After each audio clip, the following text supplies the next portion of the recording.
Hello, friends. Welcome to AGR at 7:25.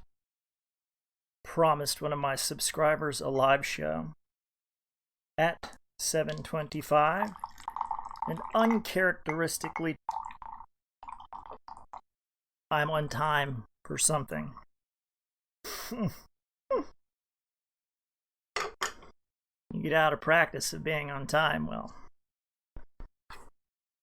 what is time anyway? And so we will go ahead and continue with chapter 2 in the Fall of Camelot. But I'm going to get comfortable first. Have a little sip of this tea. I've found that this type of work on YouTube elevates the consciousness of us all. A few of my YouTube heroes, so to speak, like Montegraph with his story time, and Bosley with his weekly research and readings, Catherine Fitz with her research, J.P. Farrell with his research. Those are the types of programs, if you will, or shows, internet shows, especially when done live. Nothing beats a live stream. And like H. Thomas Ackerman, who inspired me in such a way that my entire life changed. It's all the contributions of these people. As I reflected a few days ago about how much capacity does the mind have to focus on a thing. So, even if you were perpetually thinking, unless you were capable of meta-thinking, you could only hold, basically, one thought or stream of consciousness in your mind. And things that elevate us, things that inspire the imagination. So not only do we have an audio-visual format, we're taking it to a place where we're reading, which leaves much to the imagination of the listener. And the only way to get better is to practice. And if you sit in silence or you're an avid reader, you find, and I have definitely found, that you get tongue-tied. You may believe, you may hear a word in your mind, but the tongue is not trained yet to speak.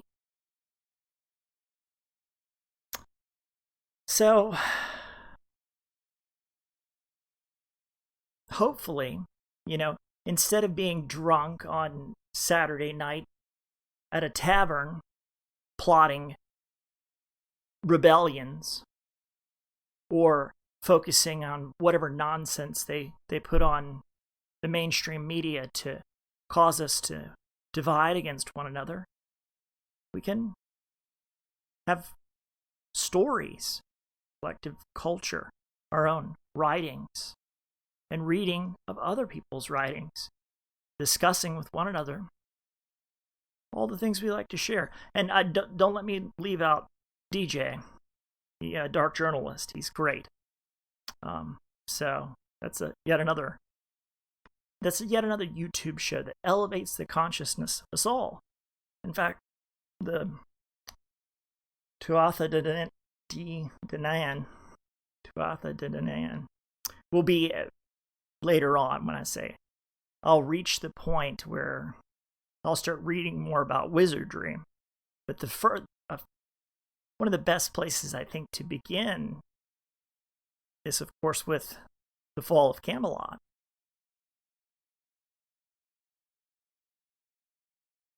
That tea is good. It is a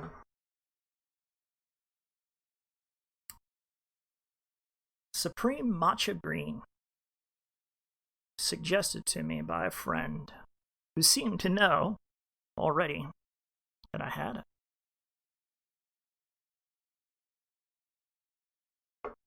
So, let me begin. Chapter 2, Morgause. From the battlements of Ceirlon, high on a spur of rock above the river Usk, stirrings in Arthur's territory could be detected at great distance. Along the valley track that cut from the coast of Wales to its heart, royal parties, bright in silks and gold, came to pay tribute to the High King. Heralds rode hither and thither on Arthur's business, and many lesser folk moved through the valley. Shepherds driving their flocks towards the mountains, wandering friars in dun-colored robes, merchants bound for trade fairs, grouped for safety in long caravans of heavy-laden wagons. These sentries called these everyday travelers Pedes, Portero, dusty feet, and gave them no more than idle glances, for they posed no threat to the High King's peace. But that peace was more vulnerable than they knew, and the road would bring its undoing.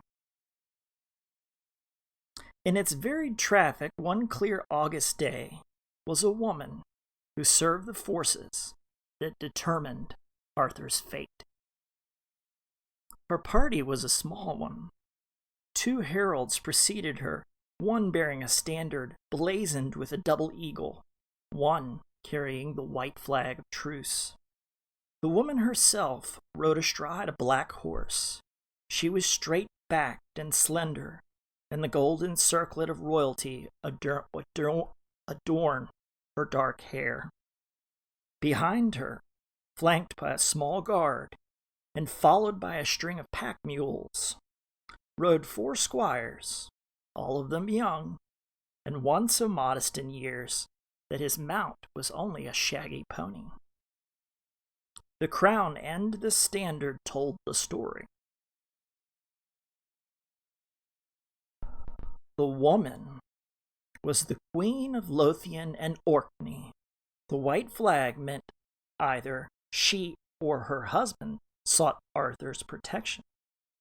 On the walls of Ceirlon, the sentries called to their officers, and by the time her little party had wound its way up the hill to the fortress, the gates stood open in welcome. Kay, the High King's foster brother, awaited them, the keys embossed on his signet indicating his office as Arthur's seneschal.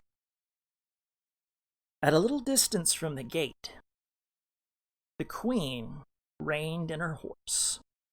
Her heralds rode forward. They halted before Kay, and the standard-bearer said, "Morgause of Lothian and Orkney greets the High King and craves audience with him. She bears messages from Lot, her husband." "The High King sits in his hall," Kay replied. "She may attend him there." Morgause raised her eyes at this brusqueness, but she said nothing. She set her horse forward at a stately walk, gesturing to her companions, and the little company passed into Ceirlon. They followed Kay across the grassy castle yard, with its long tilting field, where the quintain used for practice hung idle in the noon heat.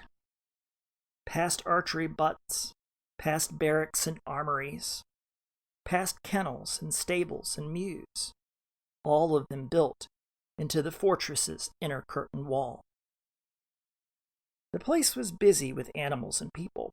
White-wimpled serving women gossiped at a well under the eyes of lounging soldiers. A smith stood sweating, pounding at the door of his forge, framed by the fire glow within.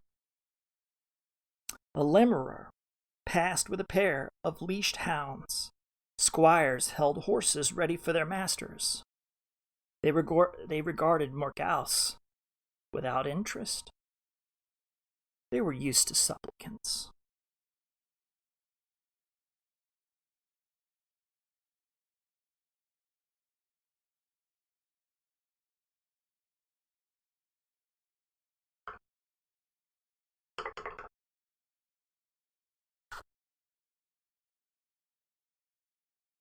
At the door to the king's hall, Kay paused and said, "No foreign guard may enter. You may go to the king alone, lady." The stammer that flawed his speech was prominent. Morgause looked down at him from long green eyes. She shook her head. "I will leave the house guard and the heralds, although my honor is due them. But my sons will stay by me." She held out a hand, and Kay, after a moment's hesitation, helped her to dismount. When she stood beside him, she added in a hissing whisper, "They say, Ector's son, that your speech was crippled by envy when the High King took your place at your mother's breast." And before the Central could reply, Morgause glided by him into Arthur's hall, followed by her sons. In that cool and lofty chamber, where only thin shafts of sunlight broke the gloom, the queen fell on her knees before the High King's throne, all arrogance masked and melted into softness. She begged forgiveness for her husband's rebellion. She offered a promise of his fealty. She asked that Arthur take her sons under his protection and train them for knighthood at his court. Behind her, the boys stared at the Golden King and stood still as stones while she gave their names: Gawain and Agravain, Garrus and Gareth. With the grace peculiar to him, Arthur raised the supplicant to her feet and accorded her the kiss of peace. The dark head tilted back on the long neck. Morgause held the king in her green gaze and gave a small, red-lipped smile. The invitation was unmistakable, and Arthur was not displeased. He was, after all, a conqueror. Tales of his valor had already spread, of his vigor in battle, of his delight in adventure. But the queen's smile offered seemed no more than his due. So the High King took the wife of his old enemy for his mistress. Morgause and her sons rested at Caerleon for a month, but if the bedding was pleasant, the price was high. Terrible dreams haunted Arthur's sleep, dreams of serpents, or perverse, misshapen beasts, whose screams were louder, said the chroniclers, than the baying of 30 hounds, whose stench was that of death. Morgause, in that month, grew rosy and sleek. Arthur acquired a strained and ashen look, as if he were wasting. Kay, the Central, watched all this, sullen but unspeaking.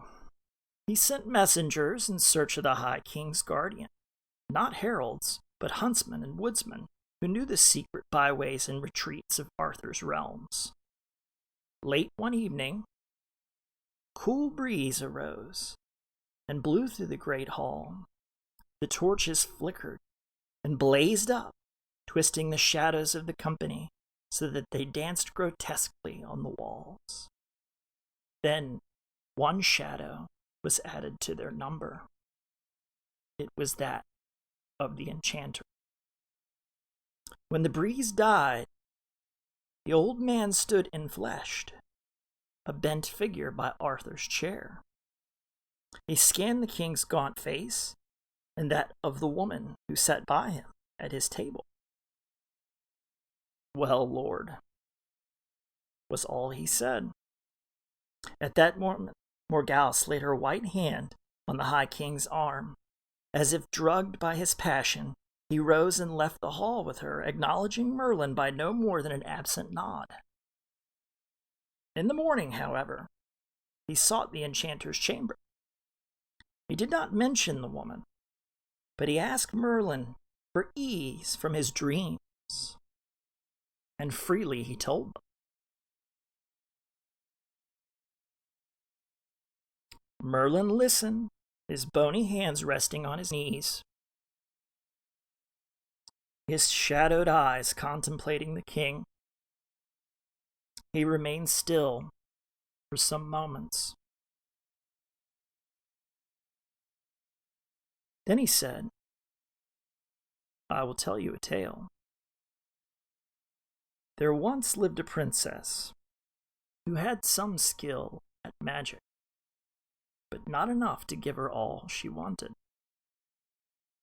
She lusted for her brother, and there her spells availed her nothing, for he cast her off. Then she took for her bedmate a demon, or, say some people, a man of fairy. And when she was with child by this being, she told her people that the child was her brother's, got on her by force. The people had him chained and cut. They loosed packs of dogs on him, and the dogs tore at his flesh until he died. The woman's time came. In agony, she brought forth a monster, a thing part serpent, part lion, part leopard, part lascivious hare. It was the cry of the dog packs that had devoured her brother's flesh. The princess, thus betrayed, was killed for her deed, but the beast she bore no man could kill. It ran free, destroying the work of men. His strange story done, Merlin fell into abstracted silence.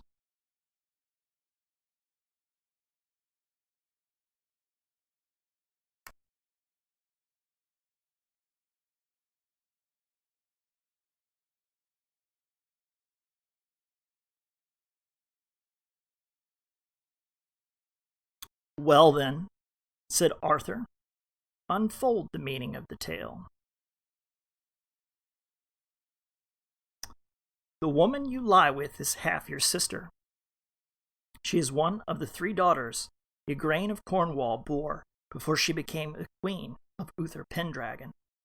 Each of the 3 has some skill that is more than mortal, but Morgause is the vessel chosen to hold the sword that will destroy you." "What is the sword?" "The son she will bear you. She carries him now. The people will call him the child from the sea, but he will be the beast that ravages the works of men. He will destroy you. With you. All your knights." "Who chose her as the vessel?"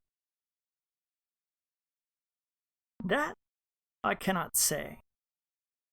Envious creatures full of mischief, older far than I, my king. But in taking Lot's wife, you also chose. All men have a fate, and it is men who cause that fate to unfold. You did not warn me of this, sister. I cannot always see clearly. I thought there was no need." Then Merlin, according to the chroniclers, added in his riddling way, "I may well be sorry also, for I shall die a shameful death, and you shall die a worshipful death." Without another word, the king strode from the chamber, heading for the tower where Morgause was housed. He found her room empty, stripped of the furs she had brought, cleared of the tapestries and cushions. Her boys were gone from the barracks. "She took them away," said Kay the Central when he was summoned, "back to the empty islands where she belongs. But no sight of the Queen's party was on that valley road. No trace of her ships appeared in the 7 ports. It seemed that enchantment speeded her way and shielded her from the High King's wrath." A time of waiting followed. The country was quiet. In the southwest, a castle slowly rose on a hill by a river, 1,000 workmen, clerks, carpenters, smiths, warriors, masons, carriers, barrowmen, pickmen labored there. Although the Welsh bands claim that Arthur had 3 principal courts, Caerleon on Usk in Wales, Kellawig in Cornwall, and Penthrin Reinhold in the north, it was Camelot, this splendid fortress palace, built in the first years of his glory, that would live on in the minds of chroniclers. As for the High King, afflicted with idle warriors' restlessness, prevented peace with Lot from pursuing Lot's wife, he went adventuring. The chronicles of this time are fragmented, mere shards of history, but they afford glimpses of his honor. One story tells of a rogue king, a giant man called Rience of Morgause, whose habit it was to ornament or purfle the borders of his cloak with the beards of lords he had conquered. Rience's boast, widely reported, was that he had already captured 11 beards and that Arthur's would be the 12th. When a messenger told Arthur of this prediction, the High King commented that his beard was full young to make a purfle of it. He added, "Before long Rience shall do me homage on both his knees, or else he shall lose his head. Tell him I will have his head unless he does me homage." Then he set out after Rience. According to some accounts, the High King and 2 of his knights waylaid the man and killed 40 of his warriors. Rience, rather than be slain himself, yielded to Arthur and offered allegiance.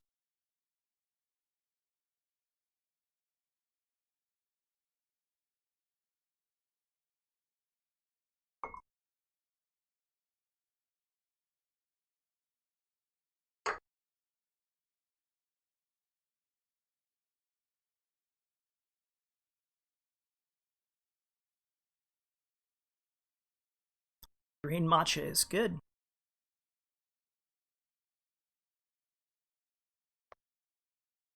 You gotta drink it at just the right temperature. The chroniclers also speak of otherworld enemies, among them a cat, pulled as a kitten from a lake in a fisherman's net and taken to his cottage as a pet. The animal grew to monstrous size as soon as it was given shelter. It tore the fisherman to pieces and fled into the mountains, where it laired in a cave and laid waste to the countryside. Hearing of these things, the High King sought out the beast with Merlin for his companion. The enchanter whistled the animal from its lair, and Arthur braced himself to take its charge on his spear. So enormous was the cat, however, that it broke the king's spear in 2. Then Arthur, with his sword in his right hand and his shield at his breast, fought for his life. The cat's claws tore through the shield, through the king's halberd, piercing his shoulder. With a desperate swing of the great sword Caliburn, Arthur severed the forelegs, and the beast still fought, rearing on its hind legs, snatching at the king with its great teeth. But Arthur delivered the death blow at last, and it retreated on bloody stumps to the shelter of its cave. It was said, too, that Arthur pressed beyond the boundaries of his territories, that he invaded the realms of the Old Ones and braved their magic. People said that he ventured to lands where the fortresses were made of glass and robbed those lands of their treasure, that he journeyed to countries where unicorns ruled. No one knew whether this was true. The records of the ventures were written in riddles, and the treasures, if indeed any had been won, were hidden away or lost. But all such encounters with magic were overshadowed by the dark enchantment that threatened the High King's life and people. On a day in late spring, the year before Morgause had arrived at Caerleon, Merlin stood before Arthur and in his hall and said, "My lord, the child I warn you was born on the first day of May. I can see no more of that. where he is hidden from me. I cannot tell you where he may be found." The High King was not ready to let the old ones make a mockery of his power. He ordered that every male child in the realm born on the first day of May that year should be delivered into his keeping. He did not say why. He did not have to. The power of the High King was absolute then.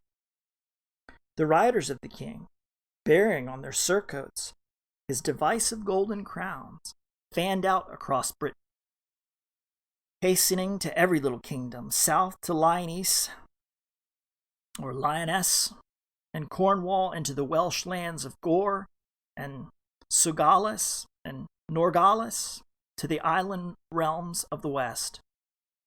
To Candibene they rode, and Strangnor, Northumberland, and Garland, and they traveled to Lothian and Orkney as well.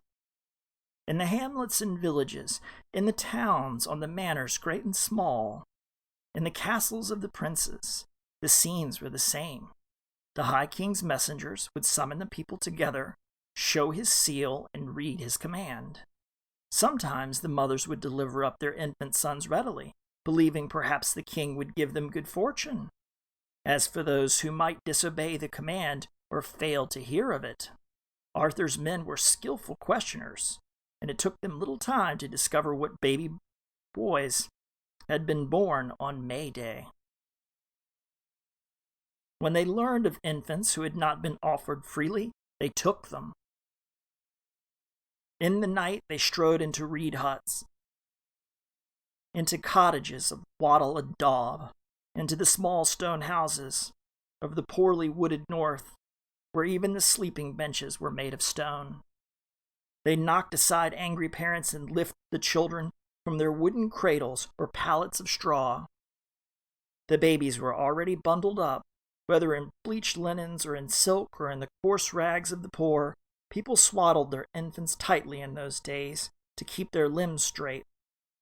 The messengers placed them gently in the hollows formed by the high pommels of their saddles and rode away down the narrow dirt tracks that led from the villages or the stone highways left from earlier days, when Rome held the land and disappeared from view.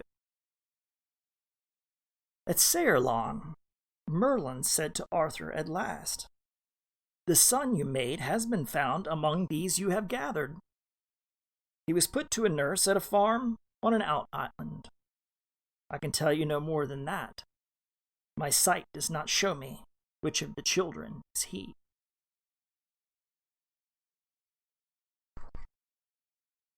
He paused, waiting for Arthur's response.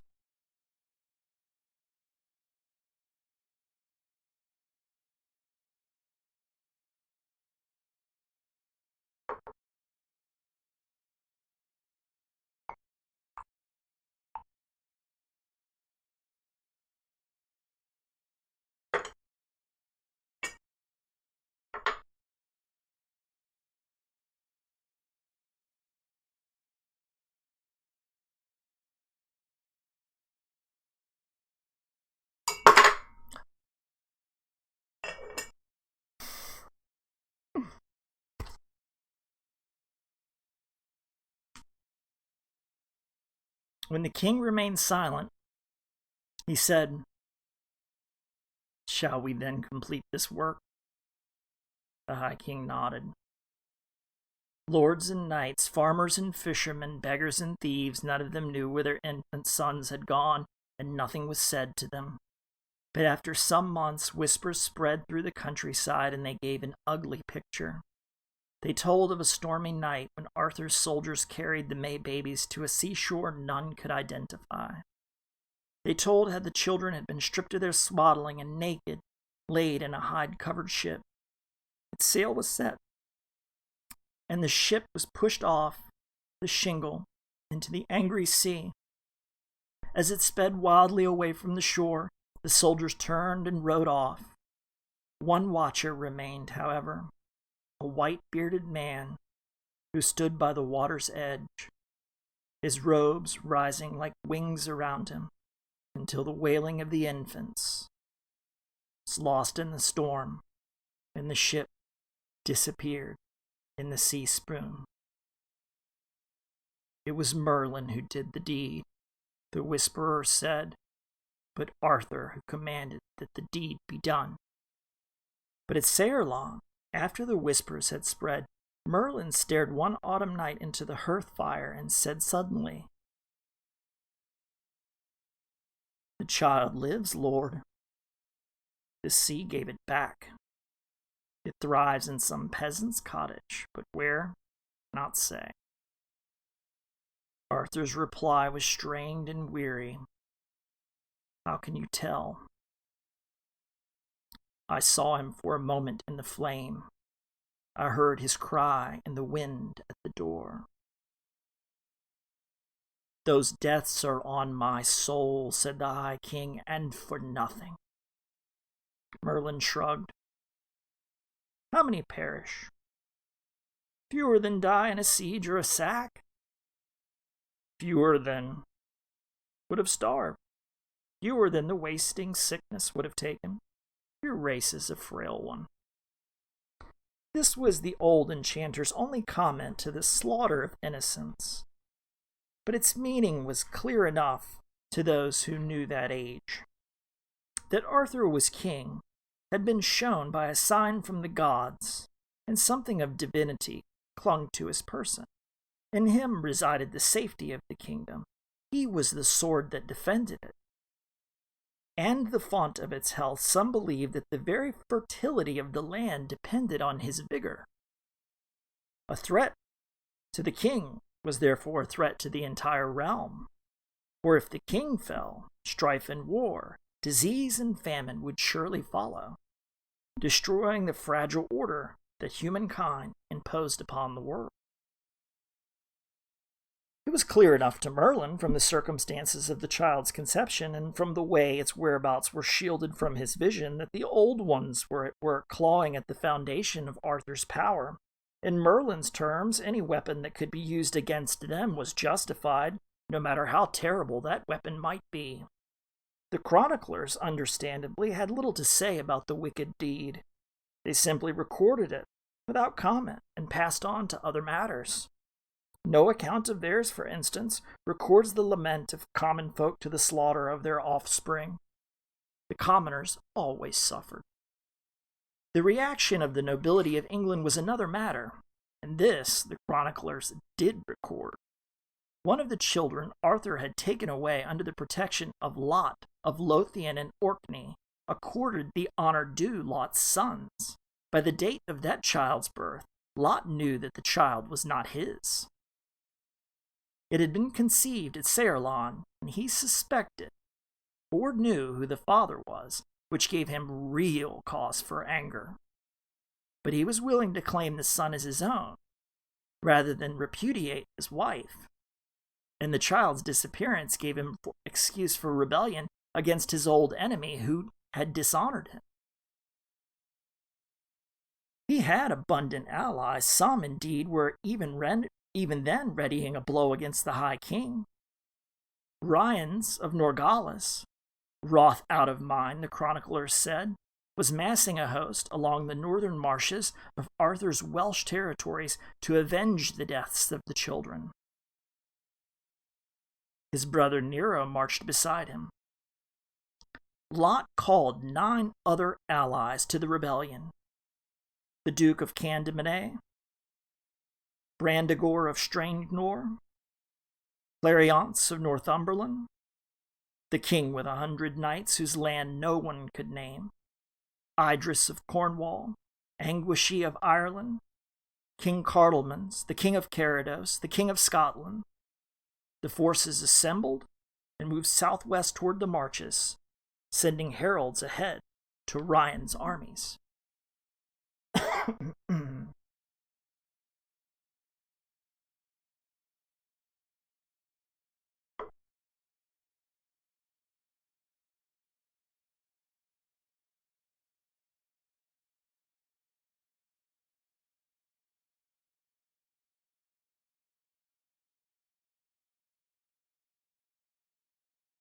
But instead, of joining Ryan's and Nero's, they halted within a day's march of the Morgause host. Chroniclers later said that Merlin had appeared and beguiled Lot with false prophecy, but none told what that prophecy was.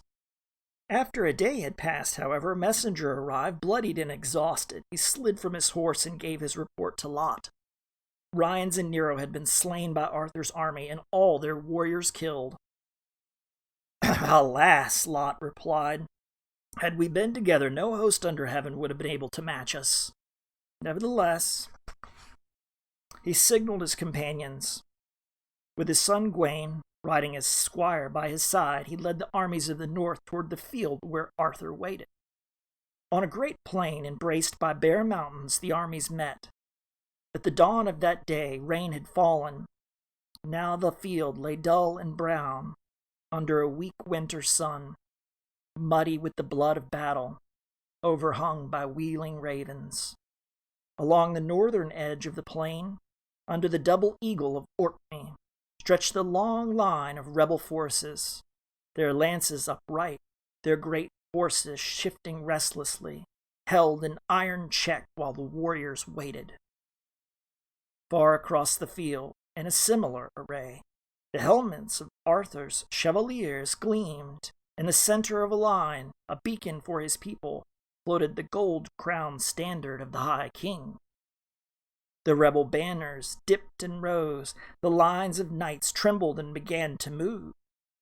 They advanced, lance points wavering above their heads, at a walk that quickened to a trot, to a canter, and then to a full gallop. The ground trembled as hooves drummed out the rhythm of a charge. Lances swung down to battle position. Then, amid the undulating battle cries of the men and shrieks of horses, the armies clashed together. Lances by the hundreds were shattered, men and horses tangled in a wilderness of broken bodies and flailing hooves. In the confusion of battle, the heralds who recorded it could only see isolated images of Caliburn flashing fire as Arthur laid about.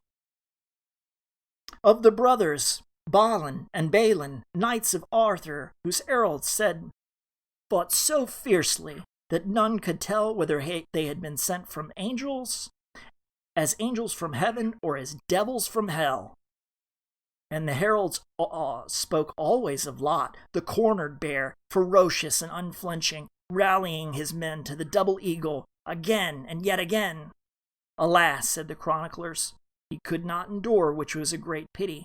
So worthy a knight as he should be overmatched. The heralds saw his death. Arthur's fellow, Pellinore of the Isles, pushed his way to the fore of the warriors who were pressing Lot. He raised his broadsword and swung. The blade was deflected, but it sliced into the neck of Lot's horse. The beast's lifeblood poured forth in a scarlet fountain, and the horse sank to its knees and rolled onto the ground. In a moment, Lot was on his feet, swordless, facing Pellinore, and Pellinore swung again in a great stroke through the helmet and head unto the brows, splitting the northern king's head. I could read that again. In a moment, Lot was on his feet, swordless, facing Pellinore, and Pellinore swung again in a great stroke through the helmet and head unto the brows, splitting the northern king's head. When Lot fell, the shattered remnants of the Orkney faction fled, all except young Gawain, who stood over his father's corpse, guarding it in death, and crying vengeance on the killer, Pellinore. The field was left to Arthur and the carrion eaters that waited in the winter sky. The High King walked among the bodies of his enemies. Each of the rebel chieftains lay on the field in his own blood. Arthur had the bodies taken up with honor and borne south with his armies to Camelot. There they were buried, all that was due them. The tomb of Lot was placed separate from the rest and carved more richly to honor his valor. For Lot had brought himself glory by the manner of his dying, and Arthur was always generous in victory. Merlin fashioned a token of that victory. From brass and copper, gilded with gold, he wrought images for each of the 12 chieftains who had fought Arthur. He clustered them together as they had died together. And over their heads he placed an image of the High King, with his drawn sword raised in triumph. Each of the rebel rulers held a lighted taper in his hand. Each taper burned steadily, day and night. They would burn, said the enchanter, until he himself was dead and gone, and no longer watched over the reign of the High King. So, it's been an ambient glow radio presentation of a different kind. I hope you're enjoying the reading. Chapter 3 will be Guinevere, which I think the story gets very interesting, if it's not been interesting enough already. Guinevere. Oh, well, it's been Hank, your pajama scholar. Catch you on the flip side.